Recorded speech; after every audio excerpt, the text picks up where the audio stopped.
వేధించి బాధించే అవకాశాలు ఎక్కువ ఉన్నాయి. ఓకే గురుగారు, కాలర్ తో మాట్లాడదాం. హలో హలో, నమస్తే మేడం. నమస్తే అండి, మీ పేరు? నా పేరు కవిత మేడం, నేను అనంతపూర్ డిస్ట్రిక్ట్ నుంచి చేస్తాను. కవిత గారు, ఎవరి గురించి తెలుసుకోవాలనుకుంటున్నారండి? నా గురించే తెలుసుకోవాలనుకుంటున్నాను. మీరు పుట్టిన తేదీ, టైం చెప్పండి. 23/4/1993. 23/4/1993. 1993 మేడం. ఓకేనండి, టైం చెప్పండి. తెల్లారుజామున 5:10 మేడం. తెల్లవారుజామున 5:10 ఏ ఊర్లో పుట్టారు? గుంటకల్. గుంటకల్లు, అనంతపురం డిస్ట్రిక్ట్. ఓకేనండి. ఆ, సో మరి ఏ విషయంగా మీరు తెలుసుకోవాలనుకుంటున్నారు, తెలుసుకోవచ్చా?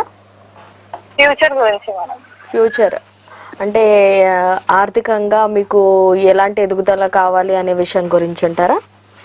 ఆ, ఓకేనండి, ఒక నిమిషం. గురువుగారు మీ డేట్ ఆఫ్ బర్త్ ని చెక్ చేస్తున్నారు. 23/4/93 తెల్లవారుజామున 5:10. భరణి నక్షత్రం ఏందమ్మా మీది? మేషరాశి.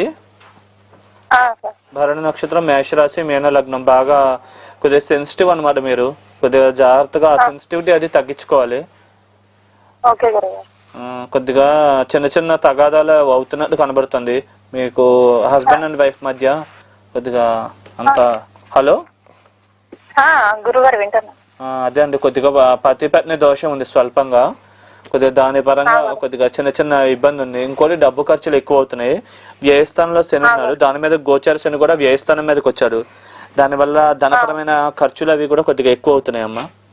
దానివల్ల ఇబ్బంది కనబడుతుంది కొద్దిగా. ఇంకేమన్నా మీరు ఏమైనా చెప్దాం అనుకుంటే చెప్పండి అమ్మా.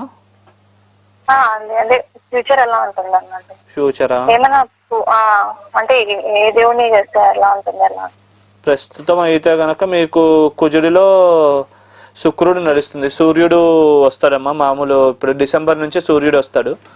ప్రస్తుతం అయితే కొద్దిగా అనుకూలంగా లేదు, కొద్దిగా చిన్న చిన్న ఇబ్బందులు ఉన్నాయి. నేను చెప్పిన విషయాల్లో కొద్దిగా ఇబ్బంది పడుతున్నారు మీరు. కొద్దిగా బొబ్బర్లు, పంచదార, మళ్ళా వచ్చి పట్టు రంగు వస్త్రం, ఈ మూడు ఒక శుక్రవారం గాని 3 శుక్రవారాలు దానం ఇచ్చి, దగ్గరలో గనక ఈ యొక్క హనుమంతుడి దేవాలయం గాని లక్ష్మీనారాయణ దేవాలయం ఉంటే గనక అక్కడ అర్చన అది చేయించుకొని మీ లక్కీ నెంబర్ వచ్చేసి 3 అమ్మ. 3 సంఖ్య బాగా కలిసి వస్తుంది మీకు. మీకు శక్తి స్తోమత ఉంటే ఒకటి కనక పుష్యరాగం అనే ఉంగరాన్ని చూపుడు వేలికి ధరించండి. ఓకే, లేకపోతే అది ఉపరత్నం, దానికి ఉపరత్నం అడిగితే ఇస్తారు, అదైనా పెట్టుకోవచ్చు. మళ్ళా రంగురాళ్ళు పెట్టుకోవద్దండి. ఓకేనా? ఉపరత్నం అనేది కొద్దిగా వరకు పనిచేస్తుంది, ఇంప్రూవ్మెంట్ ఉంటుంది. ఓకేనా? శుభం. ఓకే గురుగారు, ఇప్పుడు మరికి మీరు చెప్పే